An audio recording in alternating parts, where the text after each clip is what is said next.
মা বলছি একটু আলু এনে দিন না, আলু শেষ হয়ে গেছে। কেন? ওখানে দুটো আলু রয়েছে তো, ওই দুটো দিয়ে তরকারি করে নাও, কালকে এনে দেবো। আরে ওই দুটো আলু তো পচা, ওই জন্য সাইড করে রেখেছি। পচা তো সে একটুকুনি, ওটা বাদ দিয়ে আর কেটে তরকারি করো, হয়ে যাবে। কেটে বাদ দিয়ে তরকারি করি, তরকারি তো পচা পচা গন্ধ বার হবে, একদম পচে গেছে, গন্ধ বার হচ্ছে আলু থেকে।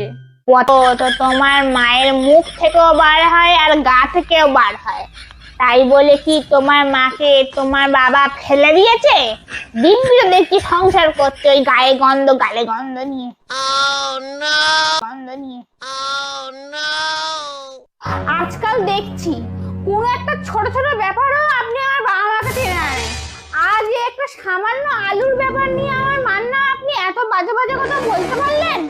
আপনার মতো এরকম ফালতু মানুষ না আমি আর একটাও দেখিনি, আর আপনার সঙ্গে কথা বলাই বেকার। সত্যি কথা বললেই